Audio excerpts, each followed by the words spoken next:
The alternative digitalk. Real issues, real talk.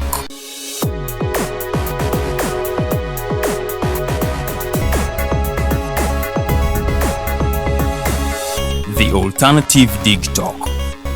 Real issues, real talk. Bannayuganda bannange, mu kaseera kano ng'eggwanga liri mu kusoomozebwa kw'ekirwadde kya COVID-19, tubakubiriza okukuuma emirembe mu bitundu gye mubeera n'okukomya obutabanguko mu maka. Mwewale okukwatibwa ekirwadde kya COVID-19 nga mugoberera okulungamizibwa kwa Minisitule y'ebyobulamu naddala mu kaseera kano ak'okunoonya obululu. Obubaka buno bukutuusibwako Uganda Women Parliamentary Association UWOPA ne UN Women ne buteekebwamu ensimbi aba EU Spotlight Initiative.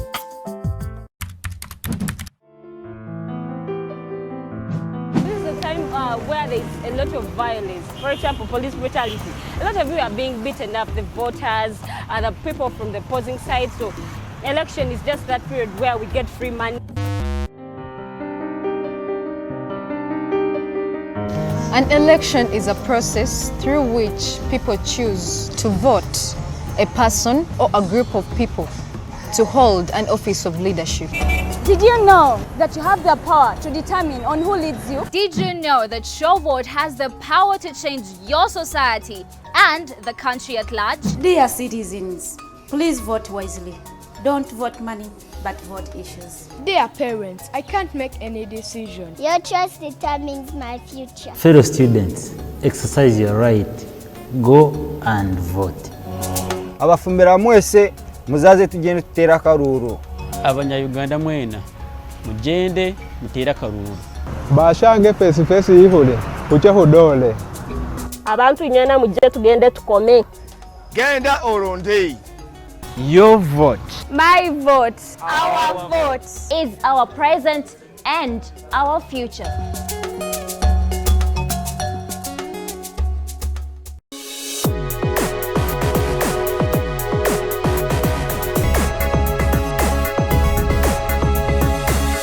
The alternative digitalk. Real issues, real talk.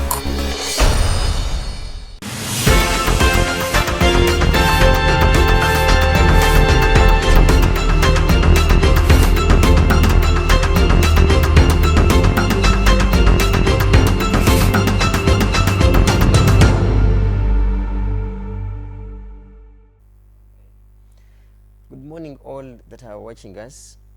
My name is Norman Tumuhimbise, and once again we are at Prof. George Wilson Kanyehamba's home. You know, he pledged giving us a day every last Friday of a month. We are with him, and he likes calling him Uncle Wilson or Uncle Kanyeihamba. We are having our Mighty Drive show today, and we really want to apologize for starting late, because that's not how we do our things. But sometimes the ICT things become complicated, and as you also know, we have issues with the internet in this country because Jaja Mwami ran with a cable. We are still tracing where that cable is, so he went with a cable and he chopped off the internet. So until when he comes back to his sympathy, for lack of another word, most likely we shall have stable internet and have these things be fixed. That's a reason for which we have started late. That means all they are about late. But nonetheless, we know you are patient to hear from us, especially when you have the old bird, like Prof likes to say. The last time we were here was 29th December, and we had a few days to cross into 2021 and also to have elections. Prof, say hello to the viewers and the followers of the Alternative Digital. Good morning, viewers and those who are able to listen in. I greet you and congratulate you on finishing what appeared to be peaceful elections. I say what appeared because the media, social media was banned, so we never knew the news of what was happening elsewhere. But in my area, I voted. I cast my vote at my area here, and it was very peaceful. People were very, very happy to see me in a wheelchair casting my vote. If you remember, I had also urged everybody to to go and do the voting. Many people seem to be disappointed. Some people are disappointed by the results. I am not, because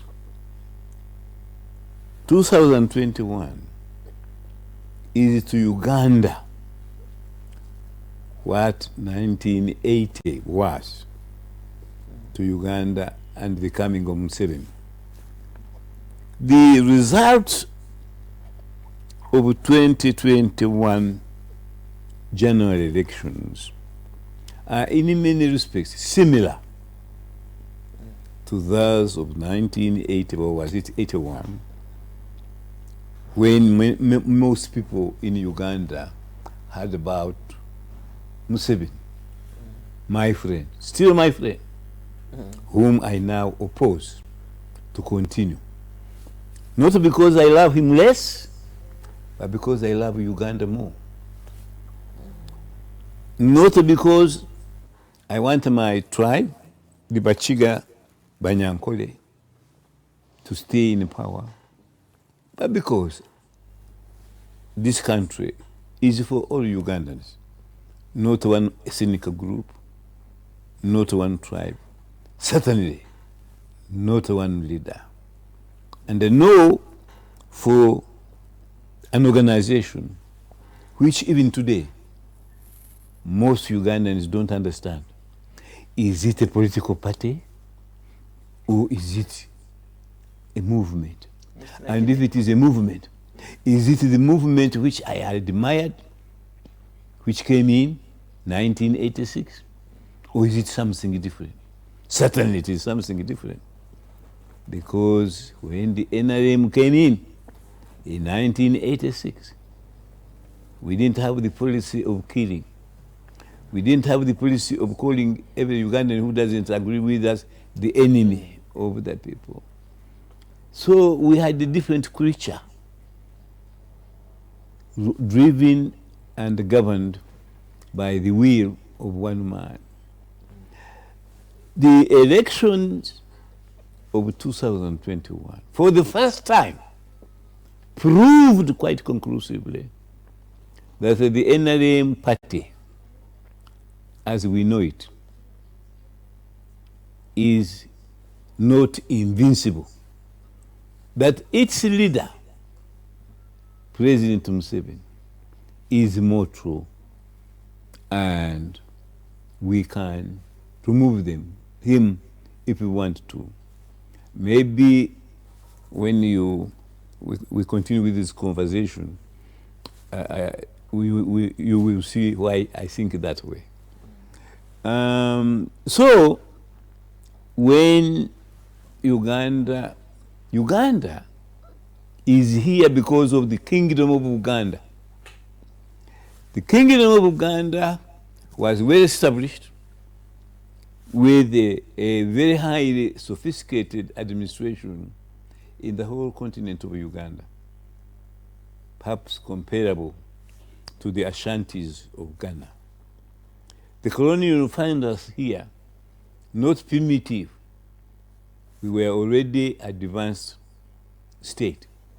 In many respects, the values of governance as practiced by the ancient kings of Uganda were much more advanced and more humane than those that we inherited from colonialism. Uganda is not an accident.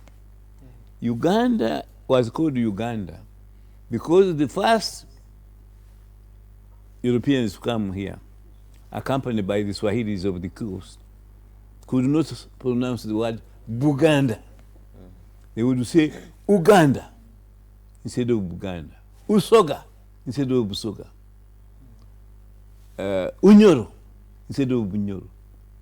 So they decided to call Buganda the Central Kingdom, the whole country. That's how Uganda became Uganda, because they couldn't pronounce Buganda. Otherwise, it would be the Republic of Buganda, the way you have evolved. Then Buganda, wanting federal, continues to want federal, because of its unique position and its unique customs, every government in Uganda has refused. And I am not a federalist either. So I cannot tell you I am very unpleased that this federal thing doesn't work. But we have had fickle positions. There is the former Minister of Lands. Originally she was appointed to dismantle the elected Kampala City Council. You mean Betty Kamya? Betty Kamya. Betty Kamya, she was leading, and she was the founder of Uganda Federal Party. She called me at least twice. She came here about 3 times because she thought I had some ideas to consult me. I insisted that federal is a system. So you should persuade the Musevenis of this world, the Kategayas, to embrace federalism so that we are all federated, whether we are from Kigezi, Ankole, or Acholi.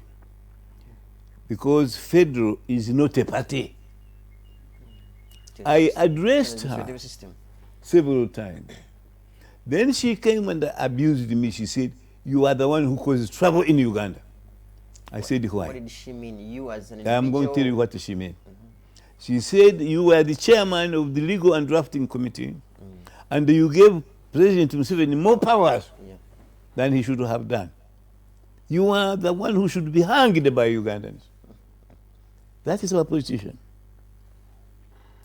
Now, later, to my amazement, I am told she went to President Museveni.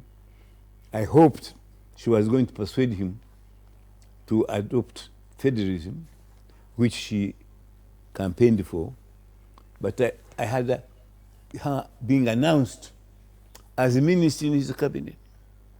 And when she became minister, you can't believe it, she told the whole world that President Museveni is the best in the world and he should live forever and govern forever. That is the kind of politics we have been having in this country. All these people you see, who claim they are movement people, who have been ministers,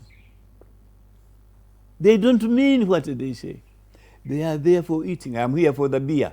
I am here for food. None of them. I was very surprised the other day. A senior army officer went on TV and he said, "We believe in ideology."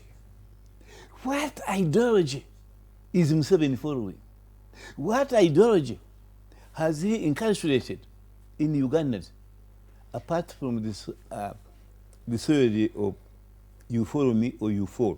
Let me ask you, Prof, in a second, because first of all, you have talked about an ideology, and of course there is a list of questions which we have on behalf of our viewers. Yes. But there is this ideology thing.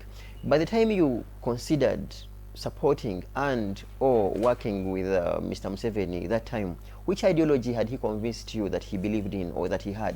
He never talks of any ideology. So did we assume you followed out of... when I joined him, I didn't even believe people who were describing him. He was known as a young agitator of a communist. That is one of the ways how people were describing him at the time? That's right. They were describing him as a communist, as an agitator, and a person who was going to bring chaos to Uganda. He was in the same position exactly as where he's describing Kyagulanyi today. It takes a thief to know a thief. Why Museveni is very antagonistic to Kyagulanyi. He's seeing himself in Kyagulanyi. He knows Kyagulanyi supported by the young and by most sensible people, not only in Uganda but in the whole country. Because I want you to remember, just before the elections, January this year. He went throughout the country, and he was being received by thousands and thousands of people, unlike the other candidates who rose. Secondly, wherever he went, the government sent their army, police. There is one picture which I will never forget, where the army is waiting with the guns drawn and the police to stop his supporters coming. He never called these supporters. He simply said, I am going to Kabale. And then the people voluntarily would come. I want to take you back, Prof. And yet they would arrest him, beat him, as if he's one who invited them. It's just ridiculous. I want to take you back to, I want you to clear this about the ideology that either convinced you. Okay, okay, if I may ask, were you convinced or they confused you? Okay, I wasn't confused. I wasn't even rather confused. By the time I saw Museveni as I see Kyagulanyi. That despite what people say, despite them calling him a communist and a young agitator, Emunyankore, they used to call him Emunyankore. He's good son, like me. The people from Munyakigezi, you all have blood from Rwanda. None of those convinced me. Ideology, I don't even know what the meaning is. The meaning of ideology, even today. That's why that story. I was laughing. I was here watching. I say, what is ideology? That Ugandans, some people in opposition lack ideological orientation. Yeah, it means nothing. It simply means I don't like him. I don't like what he says. That's the ideology. If you like Museveni and you want him to stay in power indefinitely, they commit offenses and you don't question them, that's the ideology of the movement party. So had I been interviewing that senior and he speaks very well, I really laughed. The problem is that these people don't have ideology. What is ideology? Which ideology do you believe in? The ideology of individualism. One person dominating the affairs of Uganda. Is that an ideology? In my book, which is coming soon, we are finishing the touches. It's called Evolution of Constitutional Law. Constitutional law,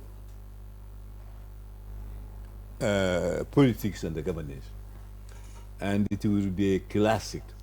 It's over 700 pages. So I've been working ever since I was a child, and I can even show you before you leave the manuscripts. I'm not joking. You can even show it on TV. It's coming out as a book, and I am looking for people to give me money to publish it. Otherwise, I have enough to publish a few to go in the bookshop. Now, having said that, in my book, I describe 7 different types of constitutions. I describe ideologies, oligarchies, autocracies. I describe the kind of system Museveni was bringing and was supporting. That ideology he's talking about, which I believe, even if you call it an ideology, is acceptance that the people belongs to the people, power belongs to the people, that the people decide, that the Constitution as burden of America now has totally convinced everybody. Democracy prevails. In Uganda, we have suppressed it. In Uganda, those who believe in freedom are jailed, like Kyagulanyi. Those who campaign for it, like some of the MPs, are jailed and beaten. Is that an ideology? So we reject the ideology of Museveni. The ideology as described by his soldiers and the policemen, that is not an ideology. It is acceptance of enslavement and misgovernance. Good. Our viewers, we're still on the Mighty Drive special, and that's every last Friday of a month. In the event that in the event that the Friday crosses through the other month, sometimes then we have Prof on a first Monday of that month. Let me ask you, Prof. In 2005, you're already a justice, and that is when Uganda crossed now from the single-party governance of movement to multi-party politics. In your view, do you think Ugandans and Uganda at large was ready for the multi-party dispensation? Because Uganda was ready for multiple dispensation before independence. Do you know why I'm asking this, Prof? We have seen, save for Honorable Kyagulanyi now, but let's go back to FDC, for example. Yes. I have seen and witnessed a polling station, for example, where Dr. Besigye would get, let's say, 1,000 votes as an FDC flag bearer for presidency, but his MOP gets like 20 votes. Because if Ugandans understood the multi-party dispensation, you would imagine that where a candidate of a political party acquires 1,000 votes, the same votes should be given to their parliamentary candidate. So why do you think there should be, even NRM, there is where opposition gets an opposition parliamentarian and Museveni wins? Doesn't that mean that Ugandans haven't understood? Norman, yes. I am going to give you another copy of my books, which you have not read. It's called In the Name of God, Truth and Justice. Yes. I hope Betty or Habata are here, the people who live here with me. They can bring it quietly. And then you go and read a chapter. There's a chapter called The Major Problem in Uganda Politics is the Political Parties. Again, but you have said, okay. Because I persuaded these people that they have no chance at all. I persuaded Tumukunde. I persuaded Muntu. I persuaded Mao. Those I knew from beginning to end. And they said, don't stand. There is no way democratic Ugandans. Prof, aren't you contradicting yourself? Please, I'm going to tell you. Can appoint you. First of all, Museveni is much of a better politician than all of you. He has traveled the lengths and the breadth of the whole country. He has set up parties, branches, in the name of RDCs and the LCs. They all are movement. And therefore people know him. In my village, if you ask who is Museveni, they will tell you. But if you ask who is the leader of the opposition, they are torn between, is it Obote? Some of them don't even know Obote died. Or is Songogeri? Today, because you have not facilitated or sensitized the population. Therefore you are alone. So if you... In Uganda, there are more, or somebody said that actually an Englishman, that I visited the country of Uganda during elections. And unfortunately for that country, there are more presidential candidates than voters. Everybody there wants to be a president. But they don't even have they don't even work for the support. So for me, it didn't surprise me. On behalf of our viewers, Prof. No, let me answer your question. Yes. Chiza Besigye was only known for himself as a brave fighter, individual. But tell me, ask the whole country, who were his supporters? Nobody knows. He was alone. That's where there's a difference between him and the Kiramas presided over by Museveni is known by everybody. During this election, in Uganda, they braved all the fears, whether they are Bachiga Banyarwanda or Acholis in Uganda, they voted against Museveni. But the same people, their tribes, in Kabale, Gulu, Rukunjiri, they voted for him not because of so-called ideology of anything, but because they feared him. So his ideology, the ideology of the movement party, is the ideology of fear. Creating fear. Okay, you have said in your words that you persuaded the likes of Montu, Tumukunde and others not to contest. Yes. How else had you advised them when it comes to changing? I advised him that, and I was right, that the 2021 is the make or unmake of Uganda politics of the future. Therefore, vote for somebody who has got any chance. If you support Chagulanyi, which I said, the Baganda seem to be open. Their eyes are open. They are mostly going to vote for him. And looking at opinion polls and his visits throughout the country, he is very popular in the country. Secondly, I don't know whether you heard his speech after nomination. It was the most statesman speech I have ever heard, even from Museveni. And he even convinced me more that this is a potential president. So I said, all of you support Chagulanyi. Then they know you in Rukunjiri. Once you tell them to support Chagulanyi, they will agree with you, because we shall have helped you to say he's a potential president. If you support him in Kawale, those who had gone with questionable Amama Mbabas, by the way, I hope you'll ask me a question about Mbabas. He's still around. Or who are going to Muntu are going to support Chagulanyi. Then to Mukunde, I have his file here. He engaged me as a senior counsel to get him out of the army.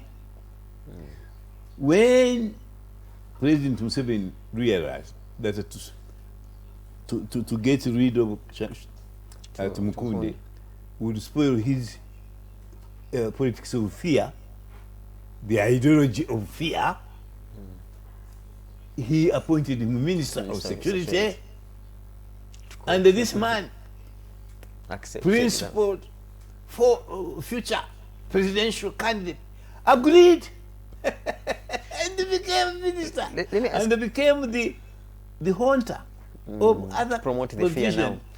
How do you, after one term in which you supported Museveni as his agent, stand up to be a president to replace him? Do you think Ugandans are stupid? That's what I told him. But let me tell you more, because some of these things you Ugandans don't know about it. Tumukunde is on record as saying, it is high time that a president came from another region group, presumably from Gulu, from certainly Jinja or Uganda. We have had enough. He himself saying that. How do you say that in 1 year, and the next year you stand against Museveni when you both come from the same district, Rukunjiri? Many people in Uganda, including you, Norman, you don't know the roots of President Museveni. When I ask people, even we should be asking you because he's your age mate. I said, where is he from? Many of them will tell you he's a Emunyankore. Who told you? If better you are listening to me, please bring me the book, the Munyakigezi. I hope you're not sounding tribal. Museveni is a Munyakigezi. He says so himself. And all of you hail from Rwanda. The dispute is we have 3 major tribes in Kigezi, Munyakigezi. Bahororo, who originate from Rukunjiri, Bachiga, the majority, who originate from Kabale and the Chinchezi, and the Banyarwanda from Bufumbira and the Rwanda. So you and your boss. What boss. kind of Munyakigezi is he? Is he Munyarwanda? Is he Mchiga? Or is he Mhororo? Because he's not the other one. The other one, the other tribe we have there are Batwa.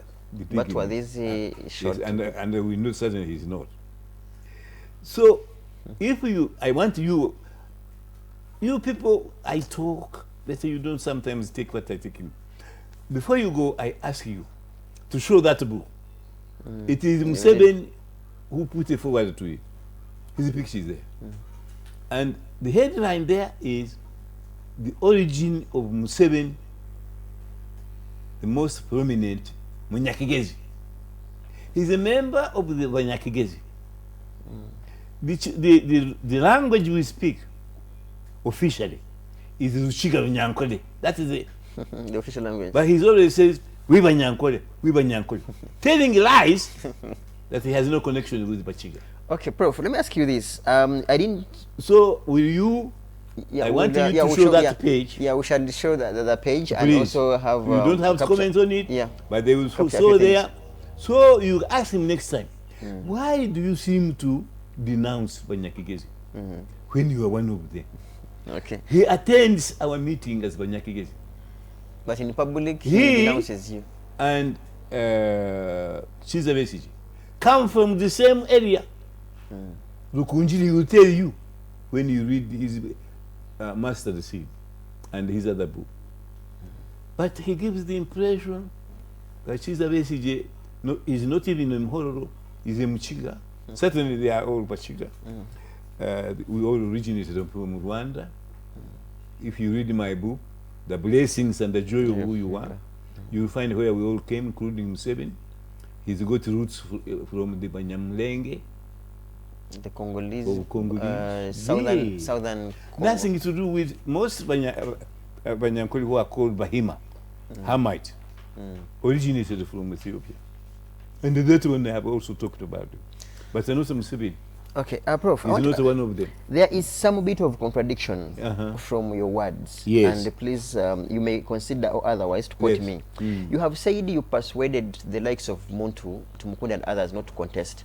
Because when you get the results of the rest of the opposition people and you give them or you top the entire results onto Kyagulanyi, certainly he wouldn't be even a victor. So do you think their candidature affected his votes? But do you know you have really totally misunderstood what I said? If they supported Kyagulanyi instead of being president, the Bachiga, who voted, they would vote for Kyagulanyi. Because their own son, Besije, their own son, Tumukunde, has said, we need another. How possible is it for a person like Muntu who did not even get 5% of the votes? How possible is it that such a person can convince? Because remember, he has a failed to convince people to vote him. How would he convince them to vote now another candidate? Because I think that really, I want you to have 1 minute on this matter. You have come with these friends of yours, okay? I hope you like one of them, whether it is the girl or the girl. I don't particularly like you to be president. But you can persuade me to vote for her, and I like her. Then I would, knowing you yourself, our leader, has said you vote for her. So it doesn't matter what you yourself you get, you get more. Precisely. Okay. Do you think, and I want to tell you, Mao disappointed me. I like him. He's known to me. He's a friend of mine. But I have already told him, you are not a politician. And secondly, because of our history, the South, for bad reasons or good reasons, are not ready in this term to appoint an Acholi president. It's a factual lie. I told him, when I went to address Parliament on governance in this country, Mao brought a delegation of DP to accompany me to go to Parliament. They welcomed me. and they welcome in my view. But he never saw me during the election. The only candidate, the only two candidates who I would say through others or themselves consulted me on this election is President Museveni through his ministers and presidential candidate Kyagulanyi. Kyagulanyi came here twice. When he was jailed the second time, he sent a close relative to get a copy of my books from here, to read it when he was in jail. That is the kind of thinking people. They know who can support you. Kyagulanyi had, I failed with my own village. Only 7 people voted for him, although I had hoped 100% of them would. But what happened? The current leader there, a man I don't mind mentioning him, called Musasivi. I mentored him to replace me when they divided our constituency in two. I persuaded others not to stand against him. That's how I became first president. Then, in this last election, he was purely sectarian. He's a Catholic. You can ask the Protestant church, you know, he never visited them, he never gave them anything, and he used sectarianism to be elected, although he's my clanmate. Okay. And I didn't support anybody in my constituency, not including the chairman of the district who was campaigning against him. You can tell them all that you don't blame Kanyeihamba for a loss because he supported neither nor the campaign then. I said, let the people decide. I had told everybody who came here, please let us have a change of leadership, and you people vote Kyagulanyi. You can call my nephew who came here, took my message there. Now, when Musasivi went there, and he said, we know each other. Who is going to vote for who? Any voting Kyagulanyi or any other candidate, except Museveni, we are going to dismiss them from this village. They better find another home, presumably in Uganda. And only 7 people voted in my village had the courage to vote for Kyagulanyi. You can see. Let me ask Prof. After declaring Mr. Museveni as the victor, his speech, Wedding Rachtuda, definitely you must have followed the sequence of events. I did. And he says people had become tribalistic. Do you think there is tribalism in this country, especially during the NRM leadership as of now? So do you think his statement is justifiable? I told you, and I don't mince words, it takes a thief to net thief to catch a thief. Museveni knows what he's talking about. Without tribalism, without using tribalism or ethnicity, there is no Museveni who would still be in power. And he knows it. What? Because, you see, have you ever analyzed his government? Yeah. The majority of the cabinet ministers, those portfolios which matter, finance, defense, development, and even the bureaucrats who mind things like planning, prisons, the Bank of Uganda, they are either his tribesmen or mine. This country, since the establishment of local government in 1961, has been governed by hegemony based in the Bachiga and the Munyakigezi ethnic group. many Munyakigezi, of whom Museveni is not one. Museveni, it is like I am here. I've lived here nearly 20 years, over 20 years. I am a Muchiga. I believe in the Buganda system. The Kabaka's government is friends of mine. But there is no way you can call me a Muganda. I am a Muchiga. But I love living in Buganda. Presumably, they will obey my wishes and bury me here.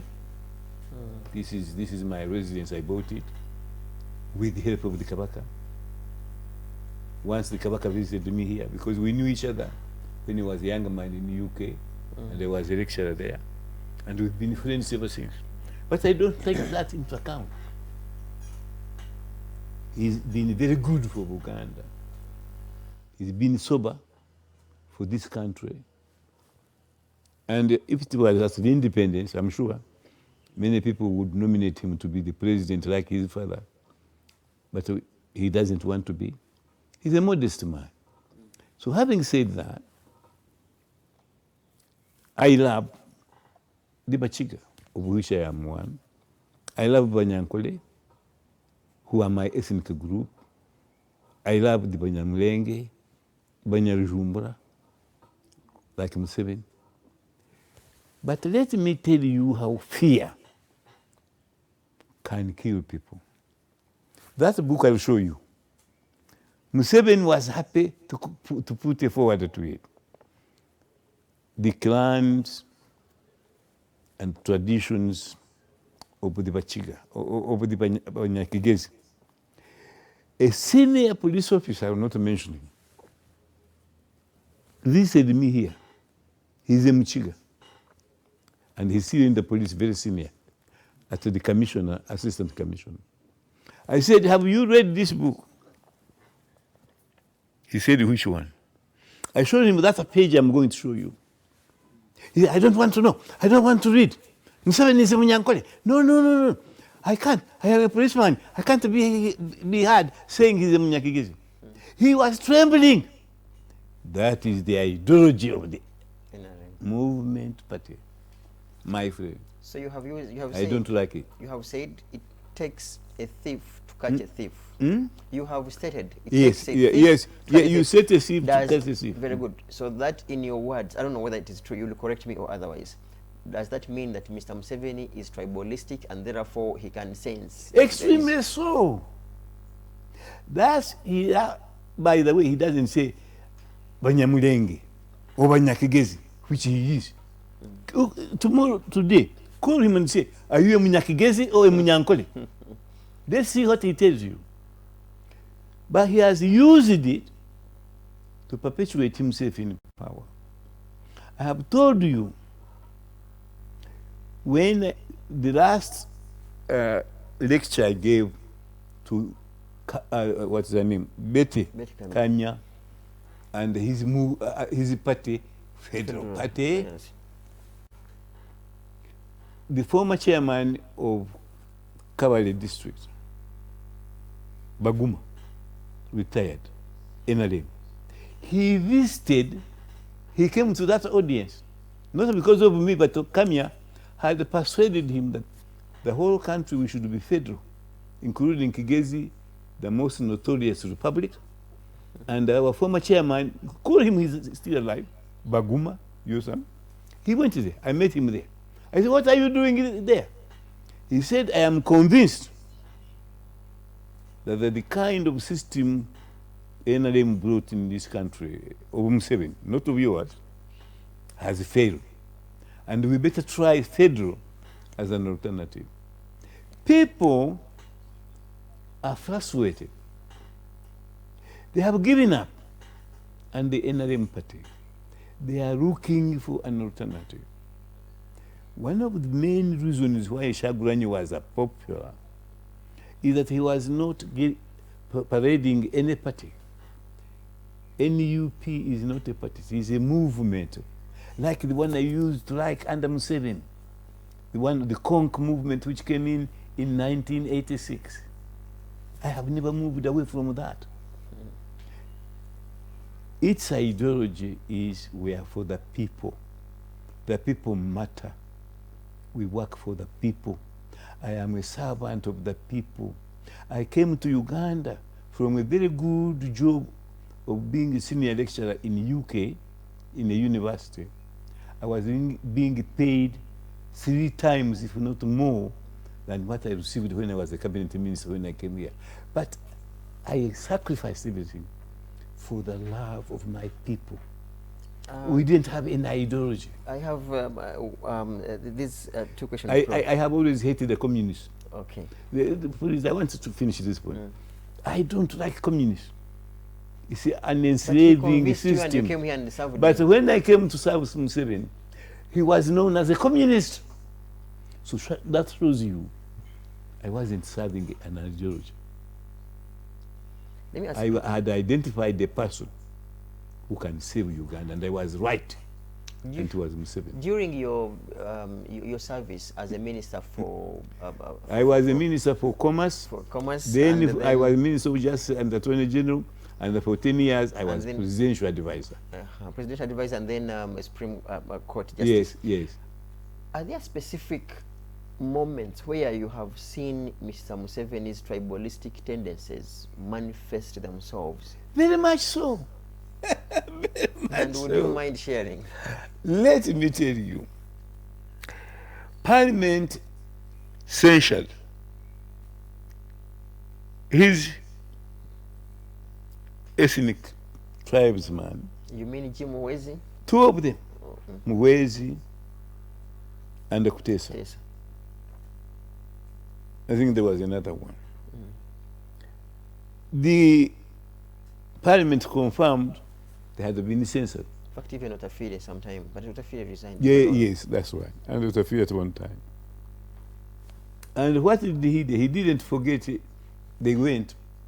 He brought them back into government, not because they were faithful cadres, but because they were his ethnic group. He persuaded my good friend, who had opposed the removal of term limits, the late Elia Kategaya, to go back.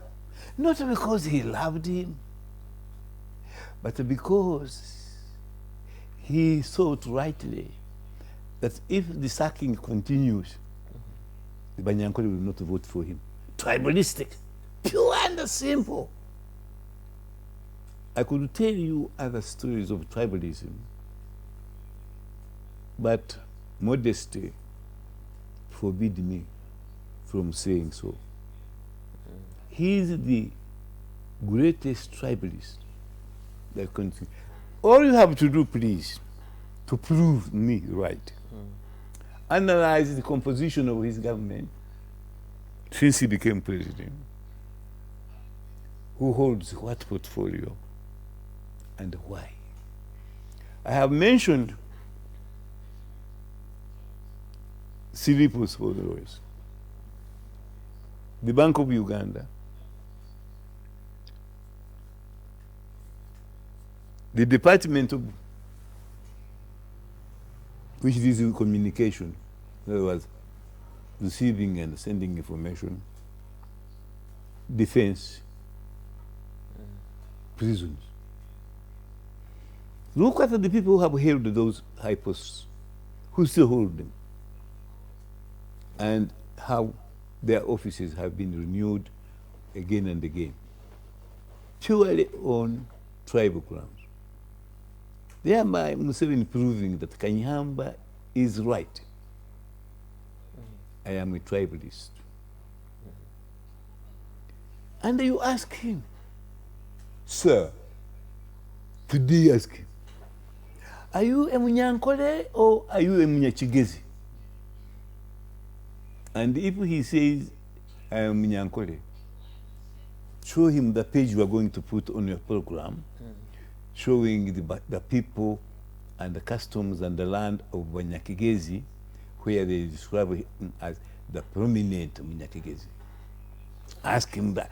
Because you fear, not you, Norman, because you have asked me some very good questions and you have not censured them. But other journalists fear.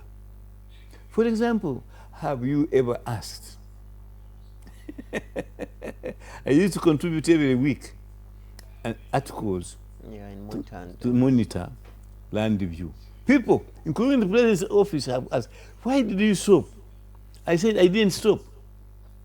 Ask Kategaya, works for the president as a senior presidential advisor on veteran affairs.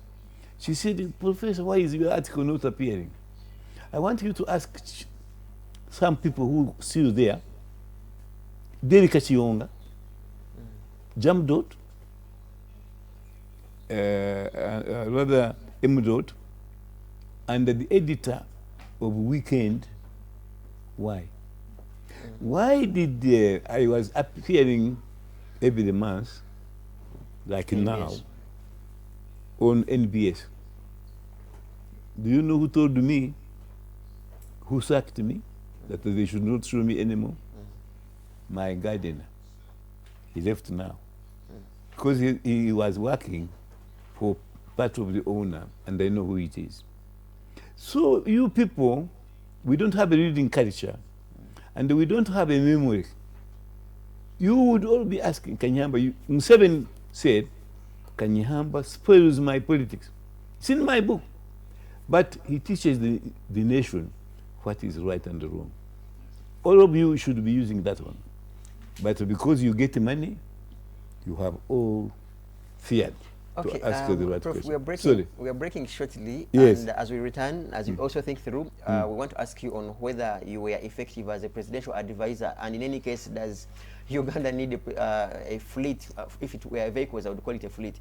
All these advisors, do you even ever meet him as advisors? If you meet him, does he even take your advice?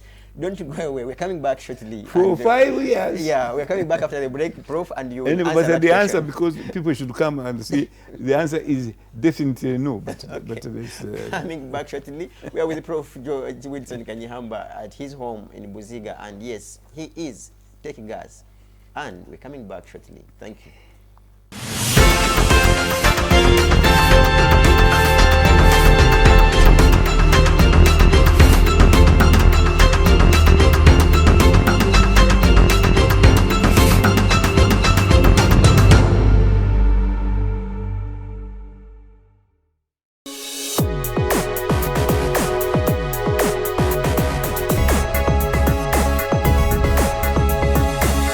The Alternative Dig Talk. Real issues, real talk.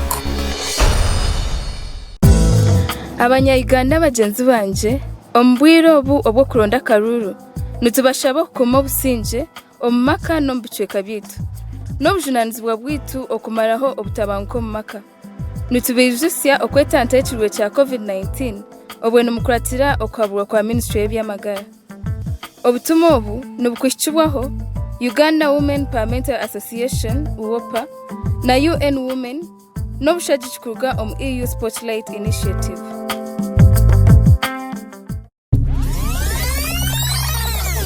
Uganda is born again. Mubirabye. Mubiwulidde. And you will see what NRM means. We are going to crush those criminals. Mubyenyigiddemu. We are simply peacefully telling our people, say no to rigged elections. Ebimu mubitegeera. Naffe tusobola okutiisatiisa abo abatiisatiisa.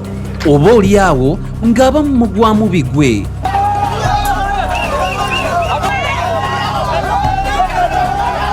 Byabaffe byava ku ki? Era kyova olaba baatukolera ne constitution esinga obusiru mu nsi yonna. Bino n'ebirala birindirire buli lwa Sande okuva ku ssaawa 11 okutuuka ku ssaawa 1 ey'akawungeezi n'eyaliko Katikkiro wa Buganda Oweekitiibwa Dani Muliika ku program Eriiso ly'Omukulu ku Facebook page The Alternative Uganda. The world is at a critical moment of providing innovative alternatives as a means to create change. As such, we have created a not-for-profit alternative mobile digital platform as a way to promote space for freedom of speech and expression to the unheard voices. We know you believe in the cause and you can further it more by contributing to its sustainability in forms of internet data, fuel, and any other support you deem relevant. Please support us with your contribution to Equity Bank account number 103-5201-607252 under the name Alternative Digital, or our mobile money numbers 0702 900076 or 0783 047785. Alternative Digital, real issues, real talk.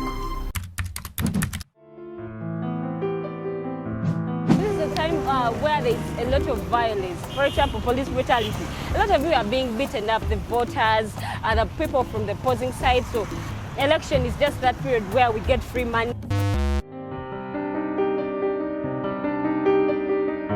An election is a process through which people choose to vote a person or a group of people to hold an office of leadership. Did you know that you have the power to determine on who leads you? Did you know that your vote has the power to change your society and the country at large? Dear citizens, please vote wisely.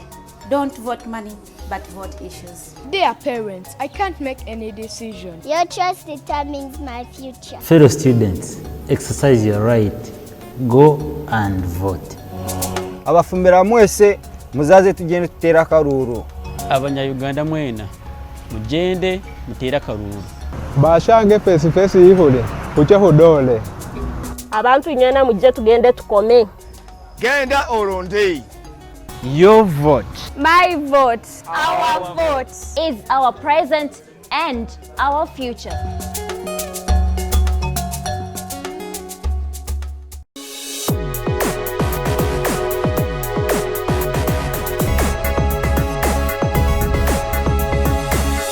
The Alternative Digitalk. Real issues, real talk.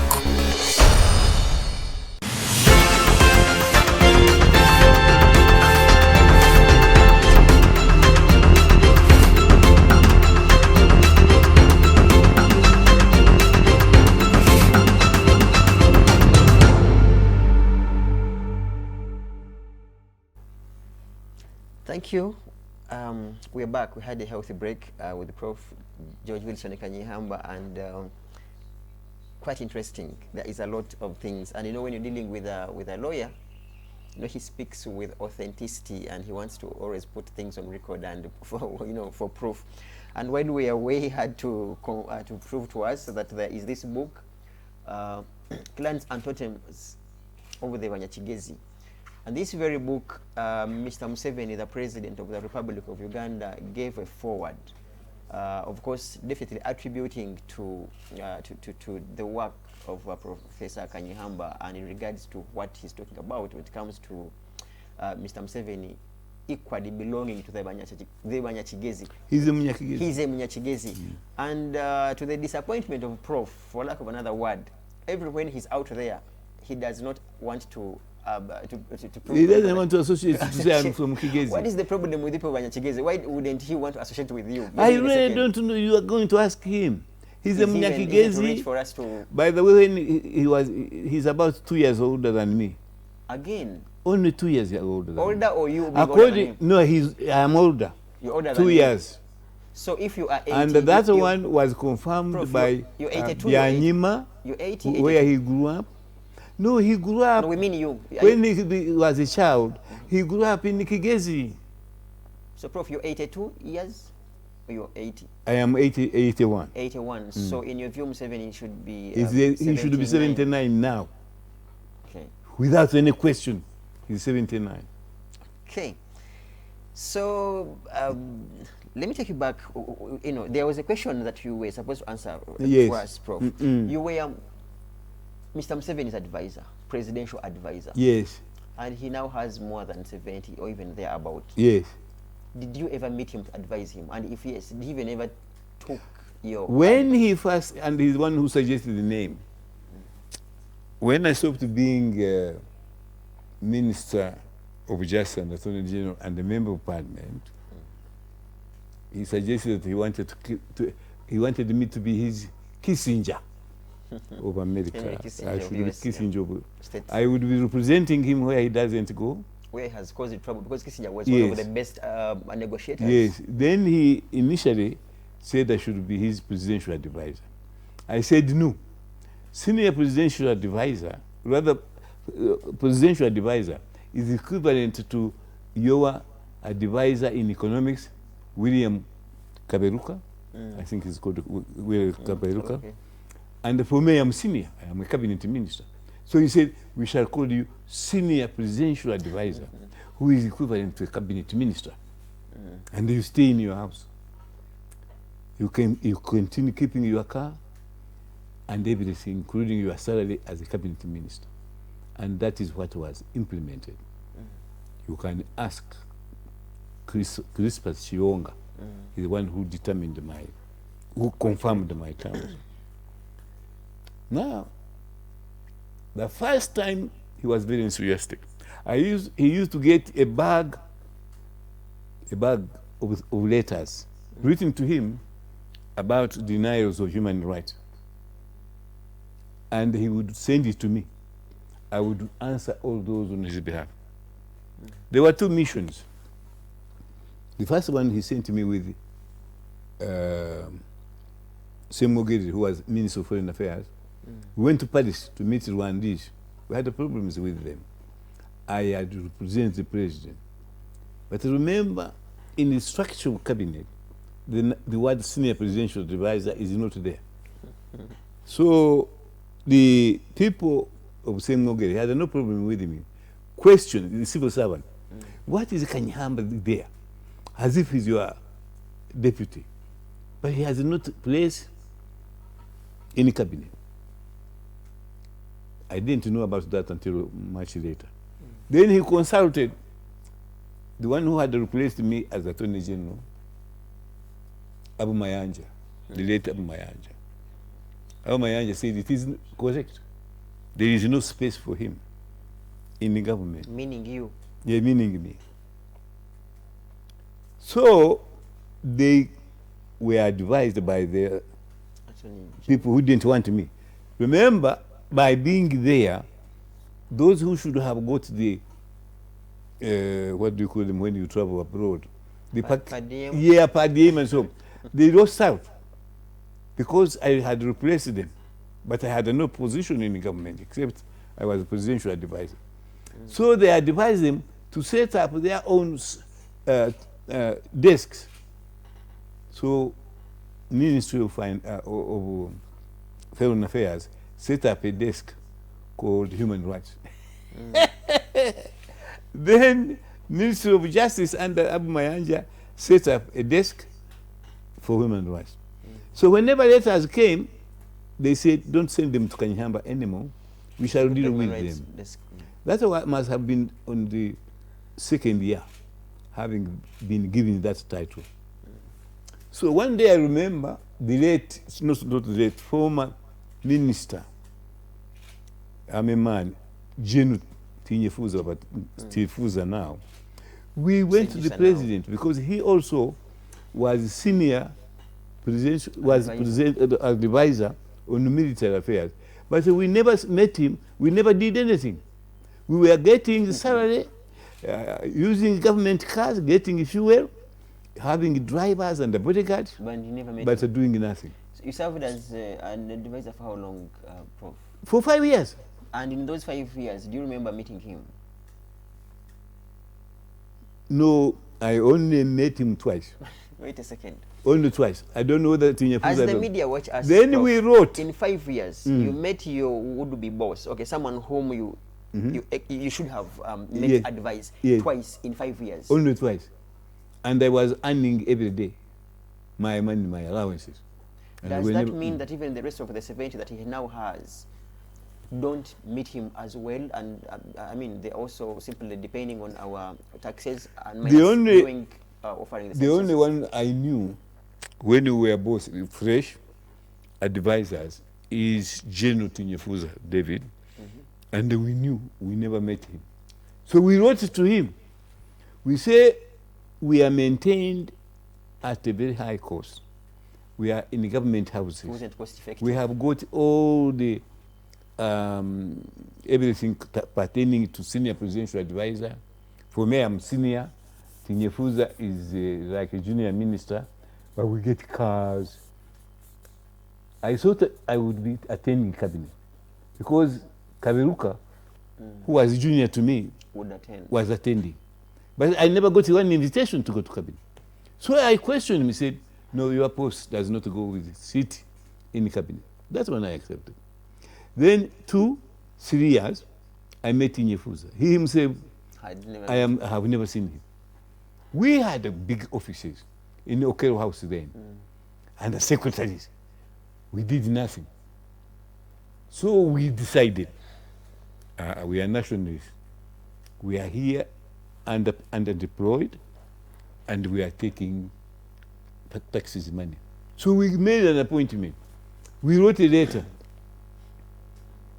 and we read all the presidential advisors. And we met him. He said, I'm going to do something about it. I was there for another 3 years, senior presidential advisor, at the level of cabinet minister, with all the trappings of cabinet minister. I did nothing after that. In those 2 years, sorry, in those 2 times when you met him, you advised him, presumably. Did he ever pick up the advice you gave him? And if you don't mind sharing, what was the concern at the time? I did 2 things in the first 2 years. In the two One was to attend that Rwanda mission with Semugerere. I've told you the effect of that. He listened. I even wrote him a confidential report. He also sent me to go to Denmark to negotiate the return of the late Peter Otai, who had been senior minister, and I met him. He was willing to come, but he said, I can't trust Museveni. He was one of our advisors, UPC, and he didn't work for us. That is what Otai said. He's dead now. Then other people negotiated for his return, but he never returned until in a box. But so in those 5 years, yes, I want to tell you, those are the 2 achievements you might many people have called Museveni a killer. I really have no evidence at all that he is. Maybe he uses others, I don't know. But as to be dishonest, I'm afraid I'm a Christian, he's dishonest. That is a fact. He doesn't keep his word. He will give you different interpretations and use others to deny you what he promises. It's not me. The evidence is there. This last general election, 2021, people know what the police did. The police took over the role of the Electoral Commission. They are the ones giving orders. As the army took the role of the police. And the army took the role of the police. That picture, I hope you saw it, where in one day, Chagulanyi had said he's going to campaign, and the army was waiting for the people, not for him, for the people to shoot them in case they came. Chagulanyi didn't invite those people. He would only mention. They came on their own. Then you would see somebody who believes in justice. You would stop those people. Chagulanyi has nothing to do with you. You go back. I have this, Prof. Then he would be detained. So what I was saying, Mr. Museveni is dishonest, first of all. Yes. He doesn't keep his word. So. And you advised him twice in the 5 years you spent as an advisor. That's where I have this question for you. We are working together. Most likely I have convinced you and you think you want to offer services. And you are appointed as his advisor for 5 years, and you have met him twice out of the 5 years, what convinces you again to come back and serve him? Remember, you were disappointed that you were deployed when you were an advisor. So what makes you come back and again serve him? Because remember, what do you mean I came back? After the 5 years as an advisor? Yes, I was made a judge. I don't work for him. I became a judge of Supreme Court, much more independent, and I did my work. Okay. And I was very glad. By the way, he's the one who suggested I should become a judge. I had already started private practice. So he said, I want you to become a judge. If you read my book, The Blessing and Joy of Who You Are, the then Attorney General, Katulebe, whom I had told, had other ideas. He didn't want me to be a judge. And he did his best to stop me. Was it in good faith, in your view? It wasn't. One day I traveled with him to UK, but Katulebe. He had some medical problem which he wanted the UK doctors to see. We sat together with his wife in the plane, business class, I think. That is when I was being considered to be a judge. And he was become Attorney General, replacing the late. I was very pleased. My former student was now holding the portfolio before Minister of Justice and Attorney General. So by coincidence, God works in a mysterious way. We booked travel together. We were going to see my family, which was still in the UK, and for him going to see a doctor. So we sat together. We talked. Then he agreed with his wife to come and see me on Saturday. His appointment was on the Monday. So I prepared for him to come and have a meal with my family in Cardiff and see how we live. But one of the reasons I want to ask him was, how are our consideration of being a judge and others? How far have they gone? There were others, other judges, Justice Arach Amoko. We were all being considered for them, the lower court, for me the Supreme Court and the Justice Mulenga. Now, he admired, as I did, Justice Mulenga, then a politician. Remember, he was the vice president of DP. And he wanted him to be a judge of the Supreme Court instead of me. And Katulebe confessed he's still alive. So when we were going together, I said, I had wanted to ask him, when shall we know when we are going to be appointed judges of the Supreme Court? So that is one of the reasons he was going to come on Saturday to Cardiff, share with you, see how Cardiff is, and then they go back, and he got an appointment with the doctor on Monday. So Friday night, he calls me. Unfortunately, he can't come anymore.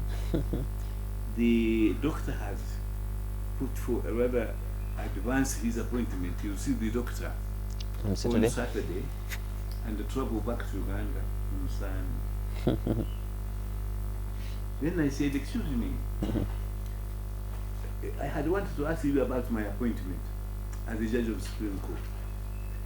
Did you finish? Because you came before you announced whether anybody has been appointed. He said, on that one, I am very sorry. The Judicial Service and the President considered your application. I never tried. Okay. It is President Museveni who recommended I should be. And we thought that we should not appoint you a judge at this occasion. I said, what? Why? He said, as I told you, we have a very controversial judge, Justice Ndaboba. He's also now deceased, but Ndaboba. One Munyakigezi. And everybody, so to put there 2 judges, but who are controversial, it's not good for the country. But I am glad to tell you that you unanimously decided that you should be the chairman of the Human Rights Commission. And everybody was happy that it was suggested. I said, this is all news to me. First of all, I said, if you are not allowing me to be a judge, please let me retire and I do my practice, which by the way I did eventually. I continue being in the practice. Than being the chairperson, the Human Rights Commission. Then I said, I am not going to leave it there. So I called to message. Jonathan, something. Yeah. Jonathan to message. He ended up being also a judge of the Supreme Court. At that time, he was very, very close to President Museveni and as advisor. He was the legal advisor to the movement. So I called him from UK. I say, Joseph, is it true that I have been not considered to be a judge of the Supreme Court? He said, who told you? I said, the Attorney General. He said, that is a lie. Only before he traveled, the President called me and he told him and me that I want Kanyeihamba to be a judge of the Supreme Court. No way. Kanyeihamba is very qualified. He's a very principled man and he should strengthen the court. So appoint him a judge. And he agreed. Okay. So let me finish there because this is very important. I can't leave it. Then I called Ruhakana Rugunda. Ruhakana Rugunda has stood by me ever since, even before that. And he said, no, that is not correct. And I am going there. So Ruhakana Rugunda went with to message. They went to see President Museveni, and he said, that is DP at its best. He wants to put there Mulenga, and he knows if they nominate 2 and they choose 1, it will be Kanyeihamba because it's a movement. Therefore, I will reject even Mulenga. Then the late Sibo went there, mediated, and both of us were appointed. Nominated and became judges of the Supreme Court. On that note, we are going for a break in a second and coming back shortly. Don't go away. We're still with Professor George Wilson Kanyeihamba at his home here in Buziga, and we're still deliberating on a few issues following the entire sequence of events. Don't go away. We're coming back shortly.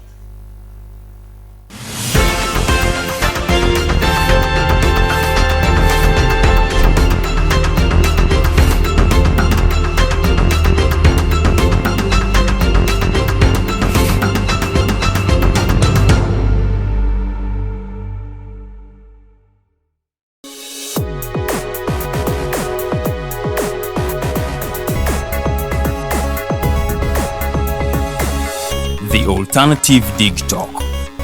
Real issues, real talk.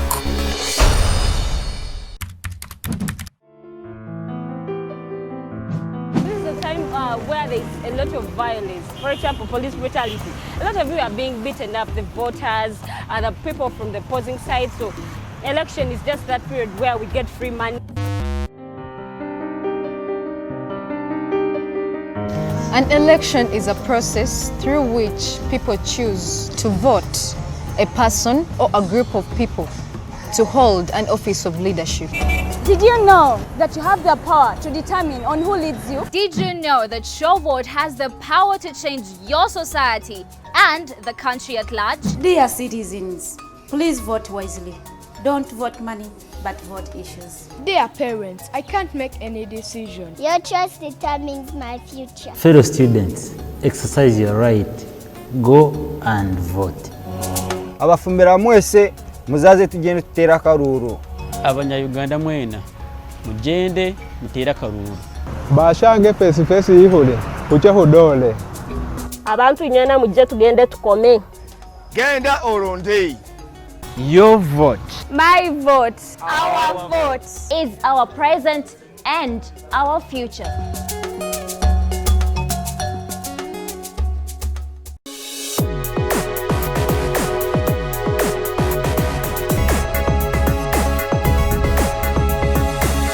The Alternative Dig Talk. Real issues, real talk.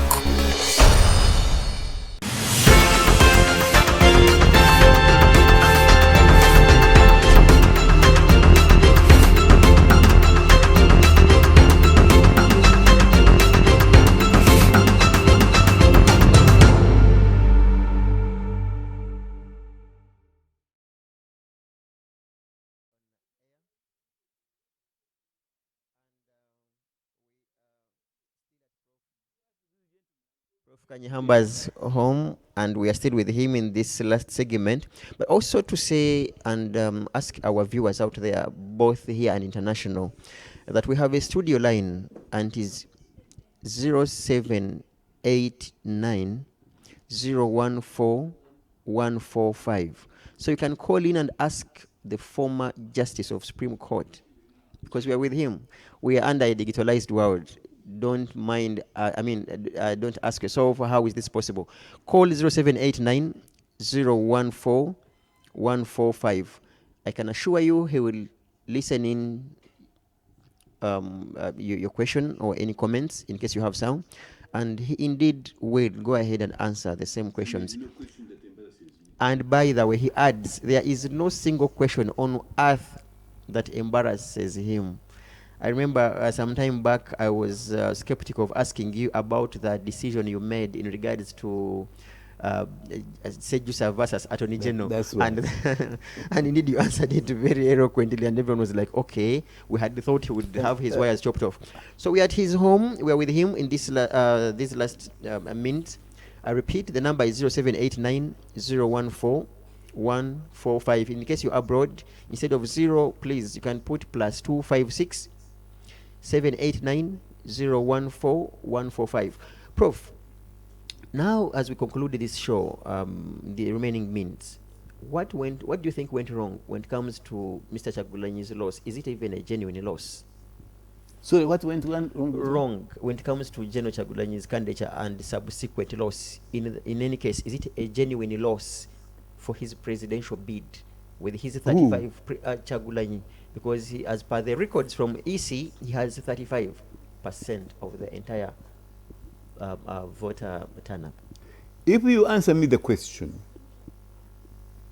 what went wrong to bar journalism, to publish, social media, everybody, what was happening? If you answer me that question, why it was necessary to ban the media? Because I'm going to tell you my problem. The gentlemen and a few ladies in the government say that they did what we call the internet shutdown, to keep us in the darkness for purposes of security. I mean, that's what they said, that they thought people would use social media to destabilize the state and, I mean, security. So that is their excuse. And then I asked you a question which you have not answered. Last time, why did they ban my articles from New Vision, from Monitor, and stopped me publishing my views every month on NBS? Because the person in you... Can you next time answer those questions? The person in you is controversial. Yes? The person in you is controversial, so your articles were controversial. Have you read my book where I define controversy? You described... Because if you are a Democrat, you are genuine, you want your people to learn, then you would not ban Kanyeihamba. You would publish everything he says. Anyway, the reason when the NRM was nominating for primary, what do you call it? Primaries. Primaries. Some people died. Some people died. On nomination day, over 50 people, if not 60, were remoted, killed. Nomination alone. So I predicted wrongly or rightly that more people would die during the actual elections of January 2021. Then social media was banned. International observers were not invited. In the 2016 election, all of them came here, the leaders. Yeah, I remember. I even showed you the picture. By Obasanjo, yeah, I remember. And they said themselves, Akufo, Obasanjo, Banda, and even Chuck Swahili were here. They didn't say it directly, but the impression they gave was Museveni did not win at all. But Kizza Besigye did. But in order to avoid chaos and the military takeover, they should negotiate for a national government in which Kizza Besigye and Museveni would figure prominently, with the agreement of Museveni. They told me Museveni was very welcome to the idea. After the elections, the NRM shouts very loud, said, "We won, we won." One of those people who told me, and he's still alive, he called me in the morning. Dr. Livingstone Sewanyana. I was the patron of the Foundation for Human Rights Initiative. He called me and said, "Prof, Kizza Besigye has won, but they stopped him taking office. What do we do?" I said, "Livingstone, I don't have evidence that he won." He said, "I'm going to provide you the evidence. This will be the best evidence you ever receive. I have told them you are indisposed, and President Obasanjo, President Banda, and the former head of the African Court on Human Rights, Justice Sophia Akufo, and the Shakasari, Voice of America, are coming to our residence. And they will give you the evidence." They came.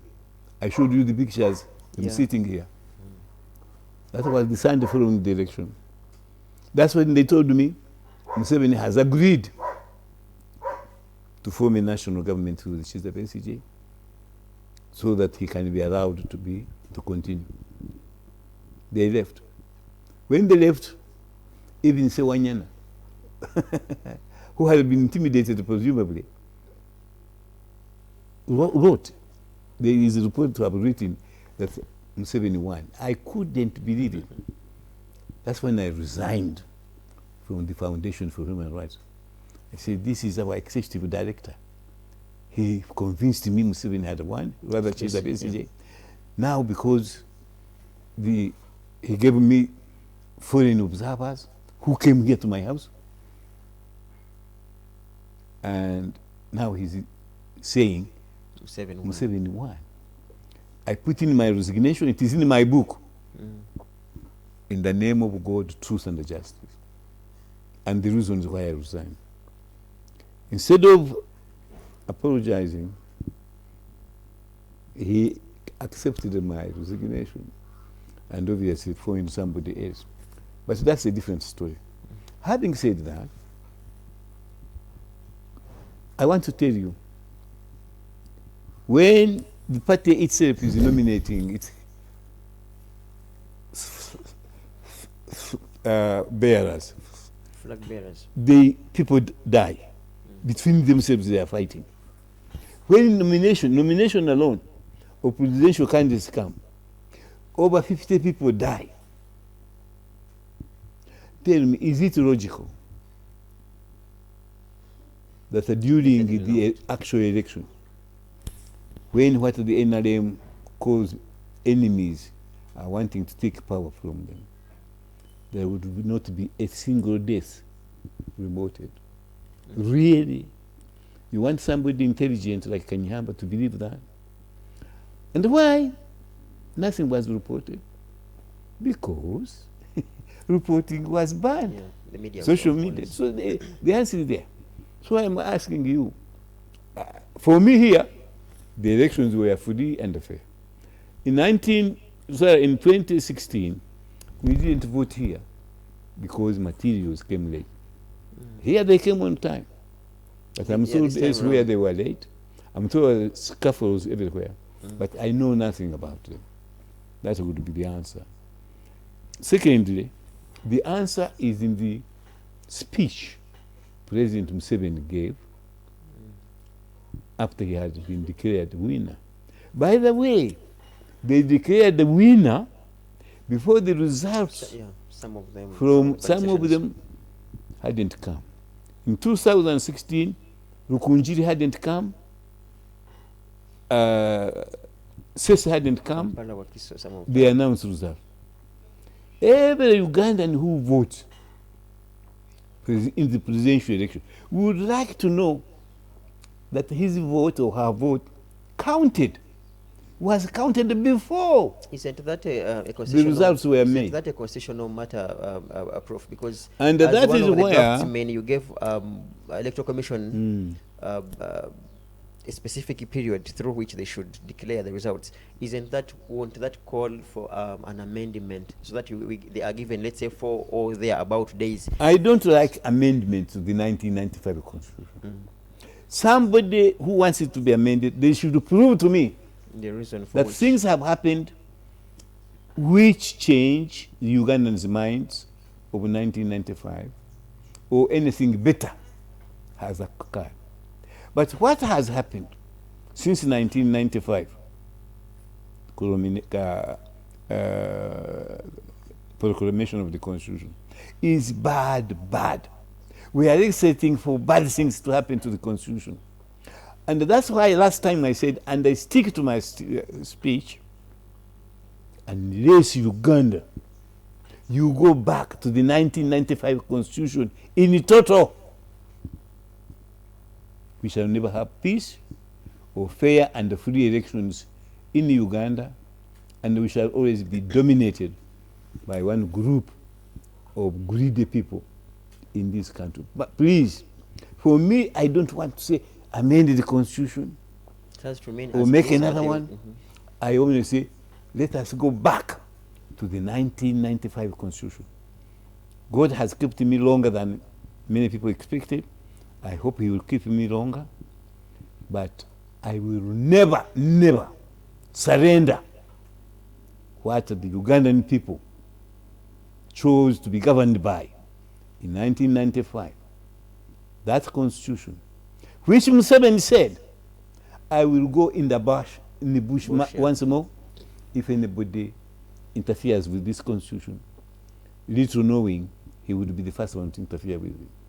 A Constitution which my good friends didn't study. Amatembe, Iria Kategaya, Amanya Mshiga. We are prepared to lose office and be rejected, standing on principle that Constitution should not be amended even once. Now let me tell you, why do you think happened in the last election? Museveni himself, after the election and he's been declared winner, is on record saying the police is the most corrupt institution in the country. Museveni, after the 2021, declared to the whole world, my police are the most corrupt. Tell me, if you are depending on corrupt police to beat up candidates, to organize the elections, to keep up rules about corona instead of doctors, do you think those elections were free and fair? Okay, and if you were in a democracy where the courts operate, do you think any court would accept that under those circumstances, where the president have said one of the organs which oversaw the election were thoroughly corrupt, would the judge say the elections were free or fair? The answer is a sounding no. But why Chagulanyi and others are not going to court was put in a cartoon which appeared, I think, in the Monitor when 11 judges, led by the then Chief Justice, Bart Katurebe, had the appeal on age limit, and they were divided. Initially, 4 said age limit should stay because it was agreed to by the Ugandans, all Ugandans. 4 said no. Then it was left to Katurebe, the Chief Justice, to give the last word. And do you know what he said? He said the law was okay. Where 4 judges of Supreme Court said it is not okay, and 4 others, for different reasons, say it wasn't, and you are the Chief Justice, do you uphold that law? Or you agree with the Ugandan people that age limit should be there? Finally, on this point, and he's my friend, and a relative by marriage, Major General Kahindo Tafiri. No, not Kahindo Tafiri. The one who was standing. Tumukunde. Tumukunde, yes. Please, I want to ask him from here.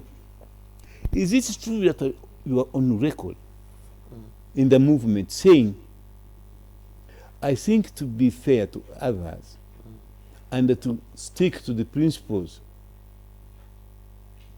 of fairness, we should elect a president from another region to be president?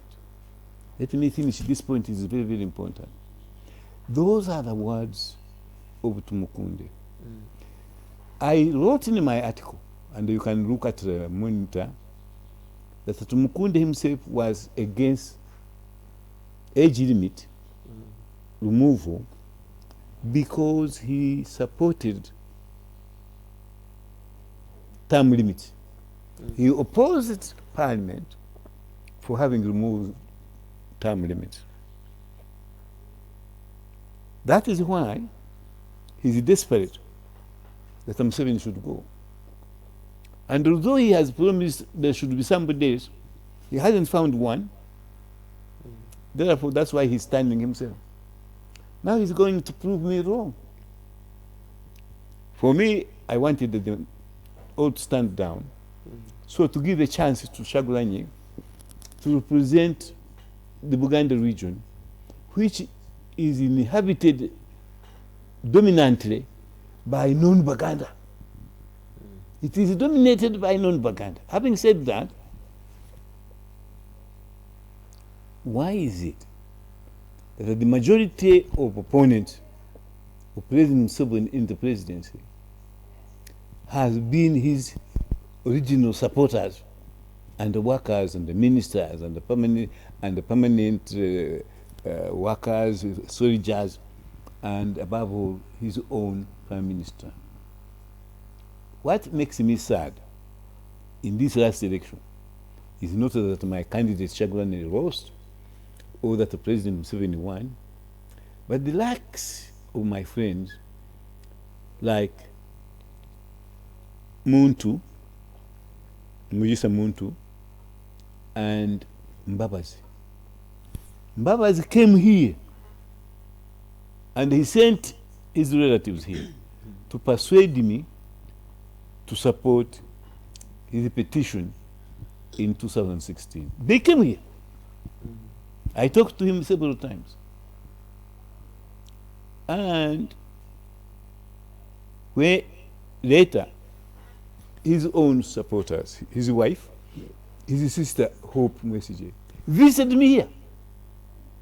They say there is no way they are telling lies. Mbabazi can ever go back. NRM. Not to the NRM. Sorry, to Museveni. It was very sad to see him conceding, having stood against him. The reasons he gave me here have reminded me of what one of the silent movement founders, Njuba, Mrs. Njuba, Gertrude Njuba, said to the Baganda when they returned the Kabaka ship, which I was one of those enthusiastic supporters to return them to have peace in Uganda. She said, restoring the Kabaka ship, whom we had already abolished, it's only dogs which go back to the vomit. Now, how can a man, a Mchiga, by tribe, he and I originated from Rwanda, but they have a Chiga there. If you remember, one of their presidents was a Mchiga. The ambassadors who have come here, including the president of Rwanda, are a Chiga from Rwanda. Museveni originally came from Rwanda or Congo. If you look at the basic support of this government, it is Bachiga Munyakigezi and the Bahururu who have maintained this country since the 1960s. I talk about people like Mpambara, people like man who was a strong man in the Obote government, Wakasisi, whom was sentenced to death, and Museveni forgave for good reason. These are the people who have been in power. So for me to suggest, let for the first time another ethnic group feature a president. Yes, be in power. We, Bachiga Munyakigezi, we have been in power for 35 years in Uganda, running the show, getting everything, that is the share of the national coin. Those who support Museveni, in Kigezi, Mpololo, don't do so not because of they love him or whatever, but because of what they can get under his presidency. On that point, so Prof. no, let me finish this point.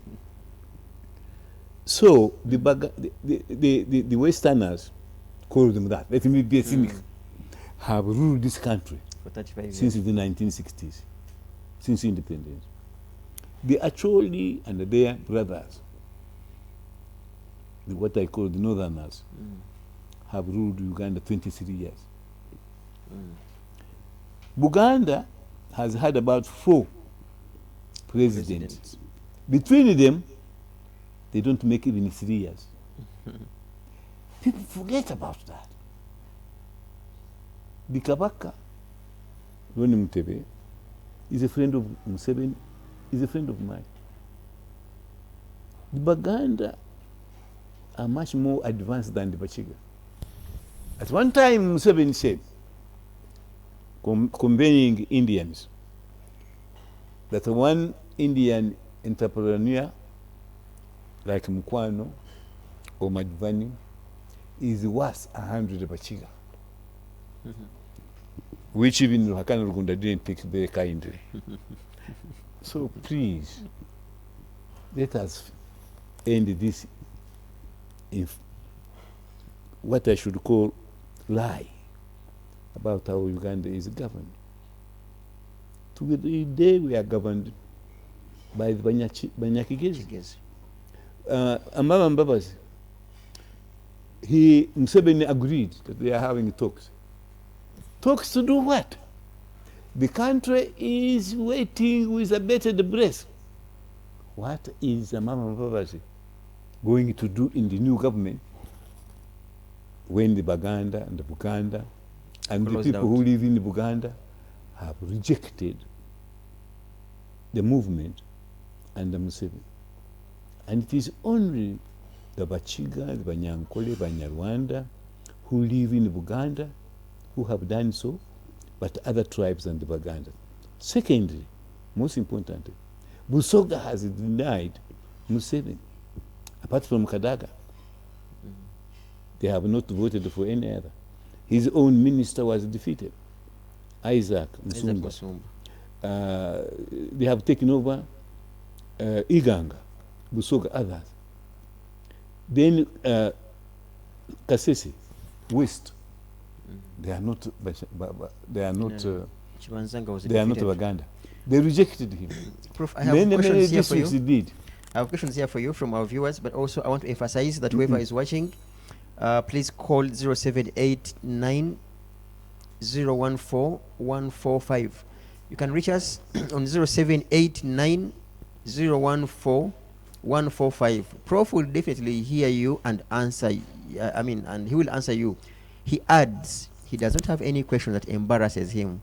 Ask him on whether he has ever moved with any ruling, any presidential petition ruling in his briefcase, just like some justices do, on whether he has changed his mind before in regards to any presidential or any other petition. Yeah, he's here with us. We still have some few minutes to close this show, but to remind all our viewers on the Alternative Digitalk, this special edition per se, that every last Friday of a month, we have Professor George Wilson Kanyeihamba.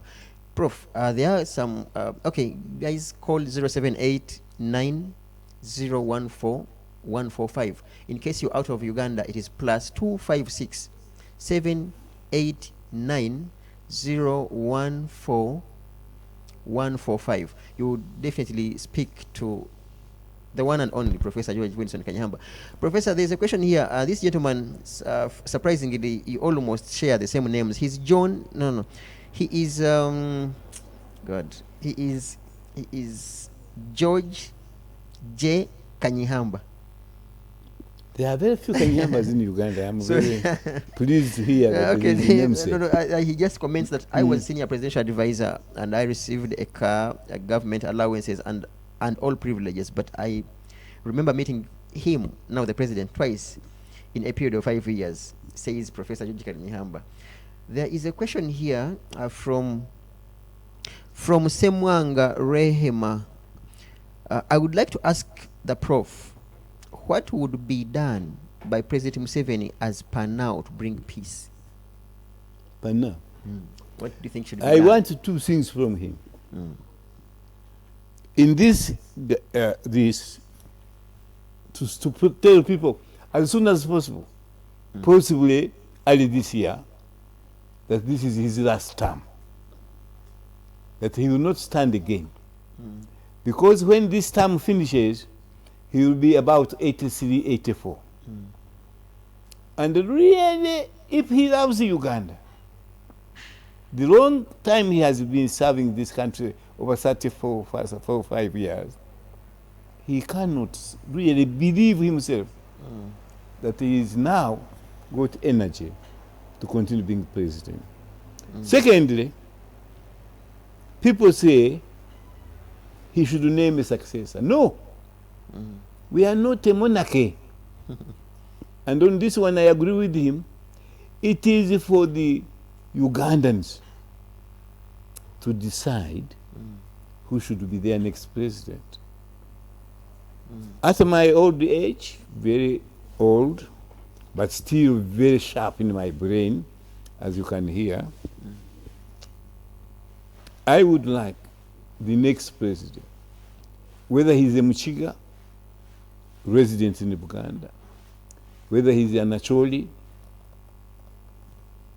working in the Buganda, to come from Buganda as our next president, and to believe that the Baganda, the Munyankore, the Toro people, and other cultural systems are preserved in this country. That's why I supported, when I was in the NRM, the return of the Kabaka and the monarchy. I have an added advantage. The present Sabasaja, the King of Uganda, knows me personally, and at least he respects me. Having said that, the former Prince of Nkole, Balije, was a friend of mine. And it is he, Museveni, then a communist, Martin Alike, he's now in his 90s, and Tibironda of UPC, who went to Lusaka, founded the Uganda national movement, of which I made the constitution, the forerunner of the movement. Finally, please don't be diverted. Campaign for, agitate for the return of, under the enforceability of the 1995 Constitution as it is. I am glad that our new Chief Justice, Alphonse Doro, has publicly said that we made a mistake in removing term limits, presidential term limits. I hope that any case comes to him, he will enforce the 1995 Constitution. As his reasoning is in the age limit, where he went with the majority to accept the law. But now, as Chief Justice and the spiritual guardian of our Constitution, please, Chief Justice, guide this nation to go back to constitutionalism, to go back to what you and I agree is the best 1995 Constitution. On that note, Magala John asks, I would like to ask him, he's asking that when do you think Mr. Museveni will step down? I don't know. Is what? He asks that when do you think Mr. Museveni will step down? I don't know whether he thinks let me emphasize that I would have wanted him to step down 10 years ago, if not more, when he finishes 2 terms. And the 2 terms, remember, by the 2 terms finishing, he had 10 years. More than 10 years, because we didn't count the 4 years.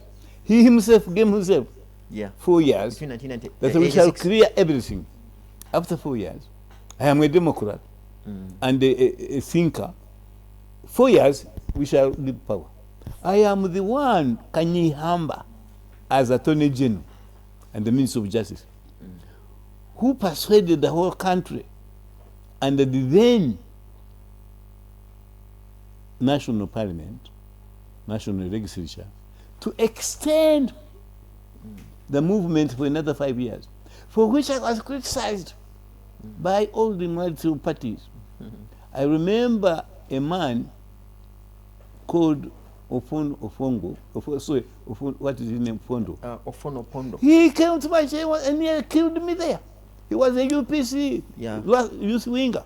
And he said, "You Kanyeihamba, you are autocrat. He's now the spokesperson. You want this spokesperson of government. Now say anything about Museveni, he will kill you. Just he's Opondo and Kamya and Mama Mbabazi politics are just the same. They are the politics of eating. The stomach is more important than the Uganda. Head. Okay. Now, Prof, a quick one.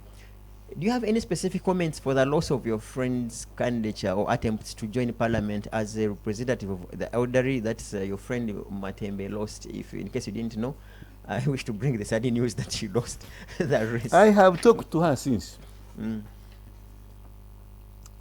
Initially, even she agreed with me. And if you read her book, the latest, where she was recruited in the movement by Janet Museveni, whom you call First Lady, but for me I call Honorable, and she thanks me. You have her letter here, saying, I want to confirm you are indeed my friend, because you supported my constitutional right to stand as an MP against my my husband's wishes. Now, having said that, I didn't want any people who now we call senior citizens to stand again. We have served our country. We can serve as advisors. Parties or movements, as the case may be, consult us. I gave presidential candidate Kyagulanyi a few points. He doesn't have to tell anybody that I consult Kanyeihamba, but some views may be very important to say to the country.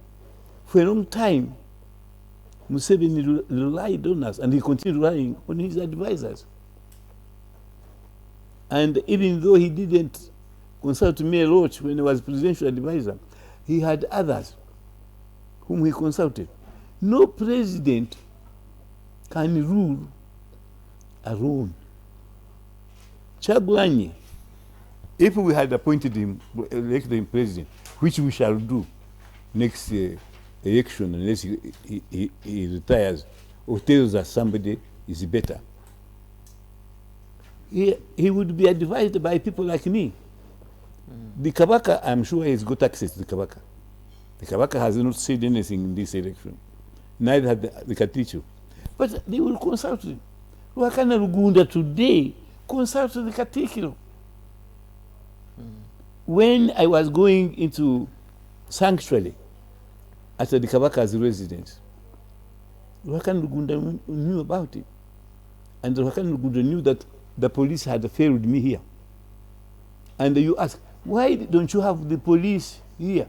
President Museveni has given you the answer. Kanyeihamba doesn't have police guards because first of all, they nearly strangled me. I was paying them my own money. And second, Museveni has said they are the most corrupt. Why do you want the most corrupt to guard the Kanyeihamba? No, really. Okay. President Museveni, give me space. Okay. Really, President Museveni. Should give you space. Why did you want the corrupt, the most corrupt, to protect you? To protect me.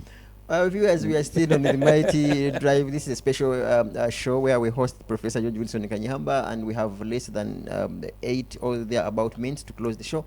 I want to thank Ida Nakuya. I'm seeing Magala John. I'm seeing George J. Kanyeihamba, a rare name.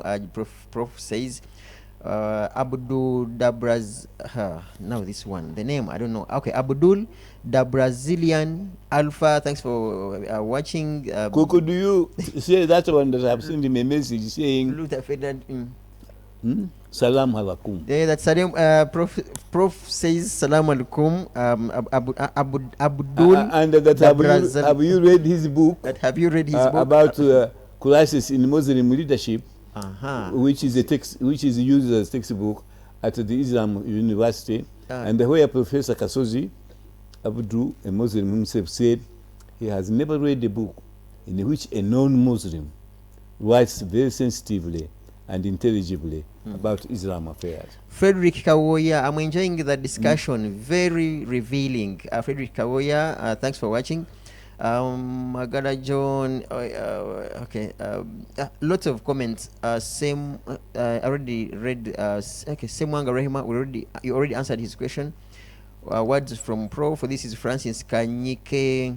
There is John Paul Nwagaba. Prof. Kanyeihamba, thanks for the good points. You are a true Ugandan who loves our country. That is John Paul Nwagaba. We are glad to be here with you guys. Definitely with you, Prof. This is Mwanje Ivan. He even adds the name Nope. That's National Unity Platform. To Musime Kato, the old bird on it. A question, Prof. Most likely one of the last questions. Do you, for the period you worked with President Museveni as minister, as a minister, judge, and a presidential advisor, is there a moment where you think he has ever gone aboard, like he's becoming extreme, and you're shocked, you close yourself in a room and you're like, could this be the man I've been with, and he's doing this dubious move or behaving so awkward? Is there that moment? Yes. Where has left you in shock? There was. What was that moment? This was an incident which happened at the airport when he was going to Libya. We had decided as a cabinet to put prices of commodities such as sugar. You were Minister for Trade at that time? I was Minister of Commerce. Commerce, yeah. Then I was in my office at the ministry when I was called that the president wanted to see me urgently before he goes abroad. The decisions of cabinet had been unanimous, and they were concurred in by people like Chionga, the late Minister of Cooperatives, I forget his name. He died recently. At one time he was the leader of DP. One that has just died of late is it Baso Gansadu? No, he's not ambassador. He was a minister. Even he was a presidential candidate for the DP. Although he's a Protestant. He died recently. Oh, you mean Sebana Chizito? Sebana Chizito, yeah, that's why. Sebana Chizito, yeah. So they set up a committee, which I headed as minister, consisted of Chionga, Sebana Chizito, the late Sabiti, who was the Minister of Agriculture, among others. And I held a press conference in which we announced the new prices. Unfortunately, we hadn't put the prices of milk or beans or timber up. So there was an outcry against my statement as Minister of Commerce. I'm stupid. How can I put prices? I came from UK. I am only helping expatriates. I am not putting up the prices as Minister of Local Producers. Farmers campaigned against Museveni and his government. And then he never told me. But he called a press conference. I didn't know there was going to be a press conference at the airport. Before he traveled? At the Before he traveled, that's the day. As he exits. So I turned up. I went to State House. He said, he will see you later at the airport. He never told me there was going to be a press conference. When I got there, all journalists were there, foreign and Ugandan. Then he said, I have come here to correct the mistake that the Minister of Commerce, Kanyeihamba, made. I was shocked. I made a mistake where? And you were, yeah. He said, he has just, without consultation, put up prices of commodities like sugar, salt, and other imported items. But he forgot we have our farmers and we have our producers here. This is terrible. It discourages us from producing. It only rewards foreigners. I am afraid. And he looked at me. This is the work of the Minister of Commerce. I was lying, you know, the Bachiga. I was dying to stand up and say, you are lying. But since counsel me to keep quiet, then I kept quiet. Then he said, I am going to solve this problem when I come back from Libya. You hold on with me. Then I think he knew that time that he had also gone very far. He said, of course I don't blame Kanyeihamba alone. You know, he's a lawyer. This is an economic problem. He was misguided by his cadres.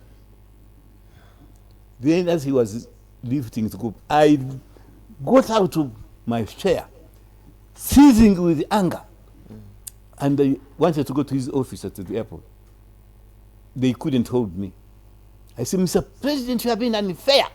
I'm talking to him. He said, come here. So I went into the room. He said, Kanyeihamba. And he was smiling. He said, you are not a politician. He said, we Munyakigezi. Instead of saying we Munyakigezi.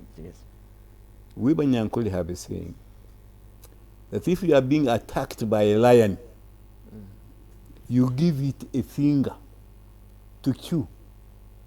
And when it is chewing your finger, you escape. You have been my finger. You don't worry. Nothing will happen to you. Okay. So when I came back, when he came back from, he reshuffled the cabinet immediately. But he kept me Minister of Commerce.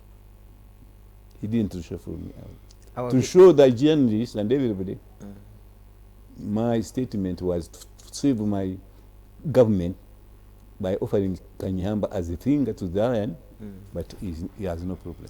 Okay, Kanyeihamba acted as a finger at that time, and we can now say he was issued at the airport at the president's press conference. We cannot exceed by even. I'm trying to read just a question here. If it's a comment, finally, and then we. Okay, we have a communication here to pass on to our viewers. The alternative digitalk team, Prof, is going to surprise you. I am told, reliably informed, that they have a cake wishing you a happy new year, and I'm just getting a communication here from our producer and the rest. Please accept this a surprise in a second as we close our show, because we know that you have been so dear to us and our viewers who always wait for you.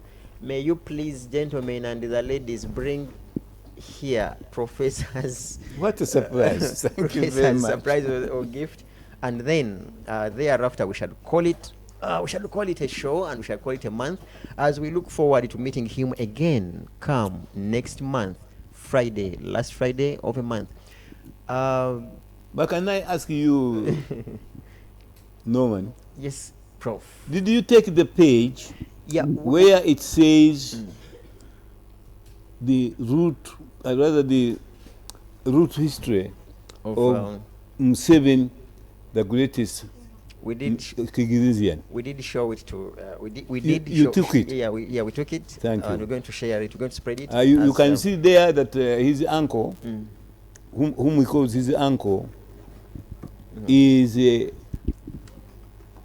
has got a Chinyarwanda name. Huh. Oh my God! Where are these children of mine? Where is Betty? Betty and Herbert. Where are you? And Asime. Where are you? Yeah, look. Please. These are the people who look after me, and my driver there, David, who is from our area. And he's also from Kigezi, originally.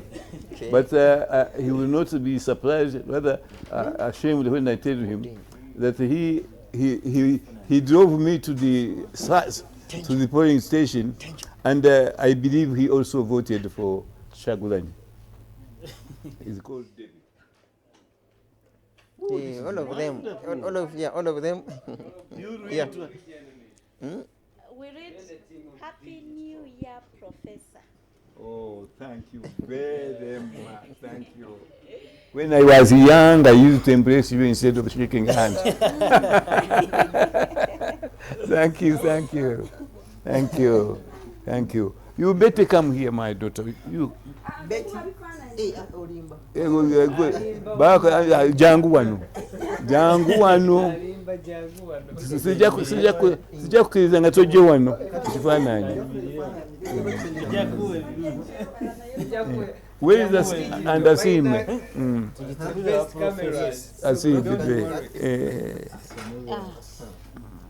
Yes. Right. So we shall raise. We are going to count. You are going to do what? We are going to count. Yes. Like from 5. Raise up and then when to reach it. Okay. 5. 5, 4, 3, 2, 1. I am so strong, you can see. So thanks for watching us. We'll be here and next month on a Friday. We always have Prof. George Wilson Kanyeihamba every Friday. We're at his home. We can assure you the gentleman is strong, sober, and he remembers every single event in his lifetime. We'll have him here next month, the last Friday definitely. I wish to thank you, Prof, for always offering us space and also sharing your wisdom. and to tell the public, we don't pay for this consultation or for this wisdom, because advocates and those professors pay, people pay to consult you. Thank you indeed. May God bless you and bless all of us. We can't exceed even a second. Thank you all.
Uganda is born again. Mubira.